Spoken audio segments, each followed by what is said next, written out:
What's going on, everybody? It's CryptoVision here, back again with another Sunday's edition. Today's video, we're going to be doubling back, circling around, profit-taking strategies. So if you like today's video, hit that like button, subscribe for more, leave a comment where you're tuning in from. I really appreciate it.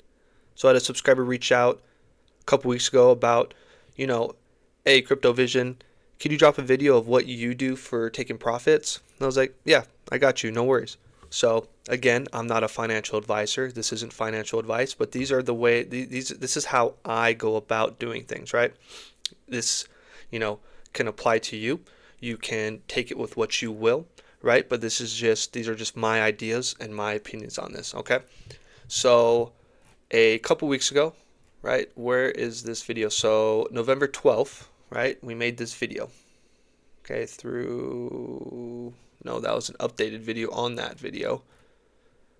November 6th, right through here. Okay, so we made this video November 6th, right here, right? Subscriber asked to cover ICP, and I said, yeah, I'll do that, and then I will cover ICP as if I'm investing in ICP and some levels that I would take profits at, right? And so we had some levels, and we came up, and we had $9.61. Came up to 9.83, right? So we missed it by 20 cents.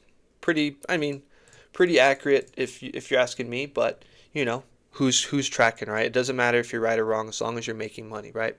And so, right, you came up through there, okay? And through when I was, when I'm making these videos, I'm always like, okay, there's levels, right? So once you get above one level, you target the next, okay? Once you get above one level, you target the next. Some are closer than others just because of resistance bands, wads of shorts, things like that. And so, right, throughout this entire period, right, November 6th, right through here, right, we were overbought, right, overbought. And when you start to get overbought, you should, in my opinion, right, the way I do it is I move up a stop loss, right? If I'm planning on taking 50% on this run, if I'm planning on taking 25% on this run, I'll move up my stop loss, right? So we broke this up through here. What do? My 25% stop loss is through here, and then I automatically take a certain percentage at a key level, right? So what I was saying in the other video, and you can go back and check my receipts, right, was, I'm going to take 10% no matter what right here. No matter what, I'm taking 10%. Me personally, right? I'll take 10%. And then I would move a traveling stop loss up through here to 25%. Right? So if it drops down below, I'm taking 25%. Right? So it came up, it hit that 25%, right? And so you've sold 35% of your asset or whatever. And so this next phase where you get a red dot, okay? So you have a red dot, you've broken down below a level, and now you're down back here where you're at your 10% initial profit taking, right? And I would have taken, like I was saying, it's either 10 to 15%, right? I try to have even numbers. I'm kind of weird like that. I probably would have taken 15% down through here, had a moving stop loss. So, you sell 50%, okay? And you're like, CryptoVision, you should have sold everything, right? It was going down to zero. Yeah, you're right. You could sell everything. Right? These are my profit taking strategies, right? These are reasons why these are things that I do. I like to have, so my opinion on things is I like to have cash on the side. I still like to be invested in markets, right? Still like to be invested in markets. And, I like to be invested in markets where my initial investment is taken out, right? That's honestly my goal, especially through traditional markets. That's how I built my portfolio through traditional markets, is when I got up, 100%, right? I would take 50% off and leave it, right? Whatever it is, whatever it happened, whatever it worked at, and I'll take that 50% and invest in another asset and just keep doing that over and over and over again. And it took time, right? I'm not saying this happened in a year. It took 4.5 years, 4 years, to reach my goals in traditional markets, and then to expand into, I was kind of expanding into precious metals, and then I started to get into crypto, right? It's the same concept, right? I want to be invested in good projects, things that make money, things that I see as innovative, right? AI, tech, things like that. I know there's a big AI bubble supposedly coming and a tech bubble and blah, blah, blah, blah, blah, blah, blah, right? I'm looking to buy those things, especially when they're in fear and they're selling off. I'm buying stuff like that. That's the kind of stuff I like. But I digress, right? You came back down through here, right? For instance, I've sold 50%, and you came through here and you bounced. I mean, right on the level. I mean, 592, you came down to 596, 576, whatever. On this bounce right through here, right? It could have been an opportunity to sell, right? Have a stop loss down through here.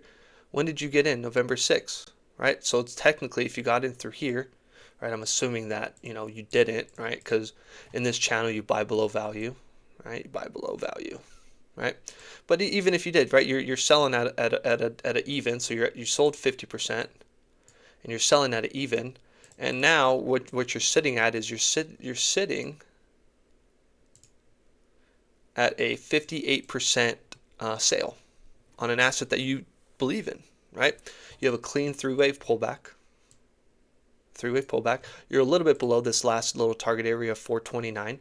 So let's go ahead and see, for example, right, if I were to invest in ICP, would this be an area where I could possibly see the A wave finishing, right? Because it still looks like an A wave, right?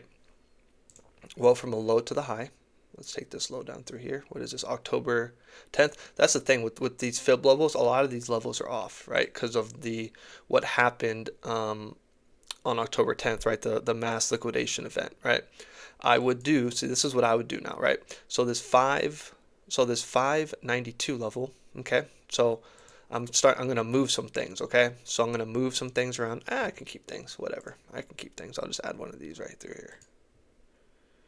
Right there.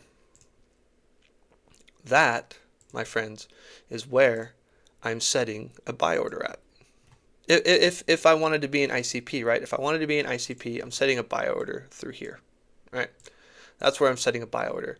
In terms of a,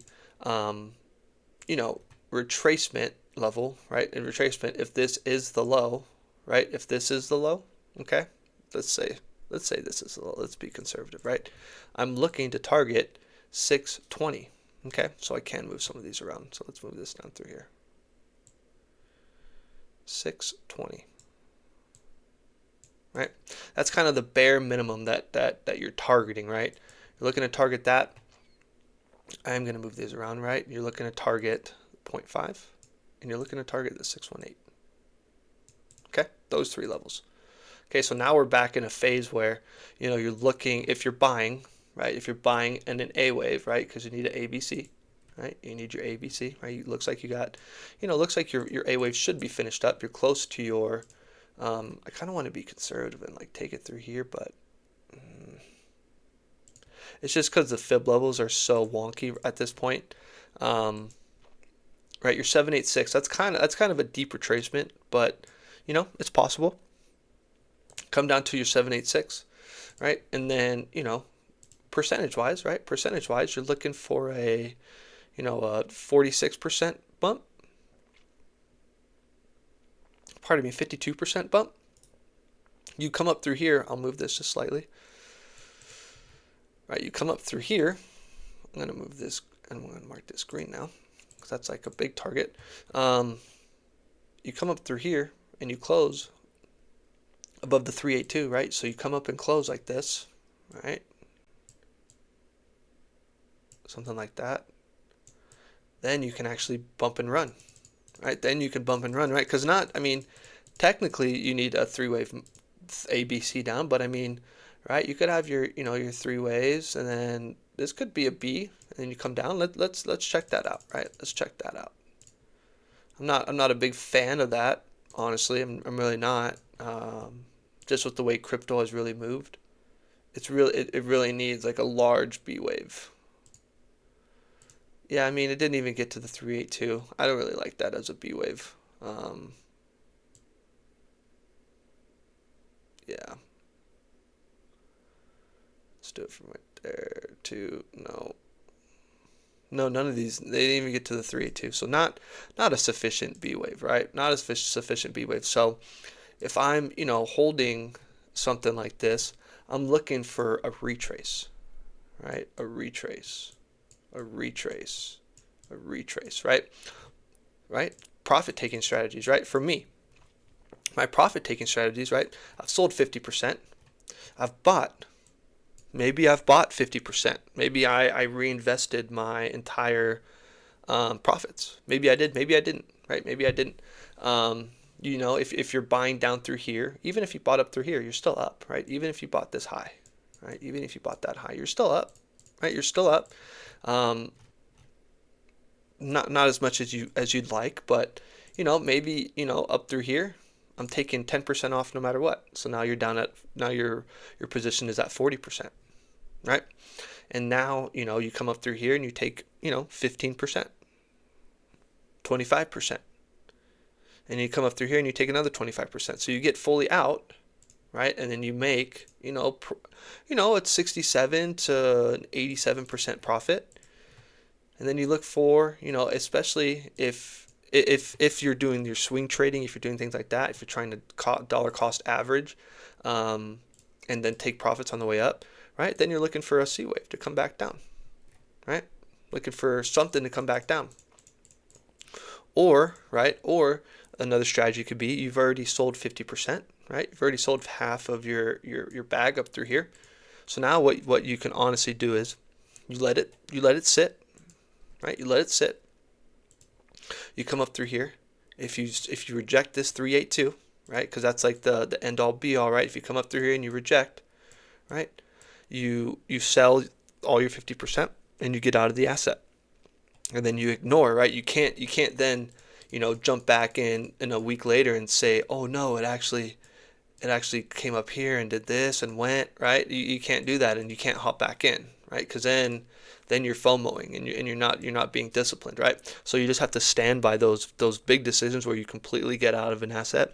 You can't go double back and be like, you know what, I messed up, I'm gonna just hop right back in, because then you're setting yourself up for a difficult trade to manage, right? So, right, overall, this does kind of still look just a tad bit bearish, right? It does still look a tad bit bearish, just because you're getting your crosses. It doesn't look complete yet, right? This 20 looks like it wants to cross down. This 50 looks like it wants to cross down. It looks a little bit ready to go to the downside. It is offbeat. It went from, it had a move, right? It had a 300% move, right? During a time when most things weren't moving, right? So you're kind of expecting some lower prices. Right? I would be expecting your 374s. Maybe you come back down. I mean, that would be something, right? You come back down, you double bottom, come back down through here, double bottom, and then you go. I mean, that's definitely a possibility. You're looking for a completion of your last wave, right? You're looking for that, but you're also, right, you're looking for a retracement on your B wave. Okay, so that's kind of what I would be doing in terms of ICP. Let's go ahead and look at the 4-hour chart, okay, and how it interacted. You had your triple bearish divergence when you were leading up through here, right, on the 4-hour, right? So if you don't know, so bearish divergence, right, is you're getting lower highs on RSI, so your asset is getting weaker. The bullish momentum is dying as your price is increasing, right? So there's less buyers, or there's more buyers, but they're buying less because it takes more to make up for the people who are taking profit. So people are selling, right? That kind of layered strategy that I spoke about, right? Maybe people are taking 25% off. Maybe people are taking 10% off, 25% off, 25% off, right? A lot of people have different strategies, right? But overall, right, you got all the way oversold, and now you're looking for, like I keep saying, you could get a lower low. So let's pull this up, right? Let's get some bullish divergence on the 4-hour. Okay, you can get a lower low in price. So you come down. Where is this at? This needs to get found on the 4-hour. Okay, so you're looking for this looks like it's just getting ready to do something like that. You're looking for a lower low on price and a higher low on RSI.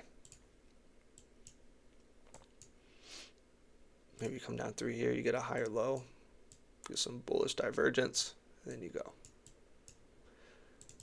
Right. So that's what I got for ICP. Those are some levels, right? This channel, the way that this channel operates, the way that I operate this channel is there are levels, right? There are zones, there are areas of support, there's areas of resistance, right? You can't just draw a fib and say it's going to the 1272 at $20, $25. It's going to get there. It's like, okay, but how does it get there? How does it get there? Right? It's not just straight up. It's not just straight up. Right? It's you come up, you hit something, you come back down, you find some support, right? I know these are changed up, but you come up and you come back down, right? It's not just straight up, it's not just straight down. There's right the influencers and the crypto veterans that do that, they're just lazy. They're lazy or they're incompetent. They don't understand that, people take profits. People do what I am saying people do, right? You take a little bit off the table. You take a little bit here. You take a little bit there. You pay yourself for putting in the work, for staying up late, for getting up early, right? You pay yourself, right? Pay yourself before you pay your bills. That's what I was always told, right? You invest first, right? Invest whatever you can afford, 5%, 10%. And then you go ahead and then you start paying your bills, okay? Invest first, right? What that does is, it sets you up so you're not living outside of your means, right? You should be able to invest no matter what, right? But I digress, okay? So the way this works is, right? So we're either targeting 374 or 429, okay? The way we interact with either, right? If we come up through here and we reject, then we're definitely targeting down through here, okay? We're kind of in no man's land. You're kind of in no man's land. The thing is fluttering, right? You're kind of just going sideways after going down, kind of fluttering. And so I would expect, like I said, 374-ish. And we'll come back next week and we'll see how this does, right? We'll see how this does. In terms of this, right, I got to change this up. This has got to be mellow yellow. And then up through here now is green. Because it's at a it's almost at 100% profit, right? You're 103, yeah. That's at least for me, right? This is how I operate. These are profit taking zones, right? You get up to there, you're taking some profits, in my opinion. Right? I'm not a financial advisor, but that's kind of how I operate, right? So those are some levels. That's how I would interact and manage my ICP investment if I was an ICP investor. I am not. This is for a subscriber who, had some questions about some stuff, and this is what I would do. And so this is kind of I'm going to keep this going and see how this works. So as of right now, in our hypothetical, I have 50% of my bag remaining, right? I have 50% of my bag remaining. And if it gets down to 374, right? If it gets down to 374, I am adding 25% of whatever my bag is worth. That's what I would do. Okay, so that's kind of my idea on this, right? And then I'm taking profits, right? I'm not a financial advisor. This isn't financial advice. If, right, the price retraces, I am going to have a 10% fee for trading and going through the work and putting everything in. And I'm going to sell 15% up through here. If bearish divergence starts to form, I'm going to increase my percentage that I unload. And that's how that'll work. And, if it comes down through here, because that's where I would add, that 25% would net me 57%. Okay? So just for example, if your bag was consisted of $1,000 and you sold $500, so 50%, you put $250 back down through here, and your $250 would then be worth 500 and about 60%, so it's a little bit, so it would be worth, your 250 would make about $175, right? Something like that, right? It's 100. I'm trying to do the math on the top of my head. $160, right? So your original 250 would be worth, 375, something like that, if you sold everything right there. But if you sold 10%, it wouldn't be, right? If you sold 15%, it wouldn't be. It would be different, right? But that's just the idea, right? That's the idea of swing trading, of trading markets like this without leverage, right? Because I don't use leverage. I don't advise using leverage, right? It's very risky and it's very dangerous. And so overall, those are my ideas. I think ICP is I think has some good technology. Has a $2 billion market cap, so by all means, it's not a small asset, right? So it takes some volume to move. And so if you enjoy this type of content, please let me know in the comments. Let me know your strategies. I like to learn from people, and I could apply it to my toolkit. As always, please like the video. Please subscribe for more. Make sure you're subscribed, right? Check that subscribe button. Make sure that you're subscribed, and make sure your notifications are on. As always, I thank you for stopping by. I hope you have a great rest of your day. Take it easy. Peace.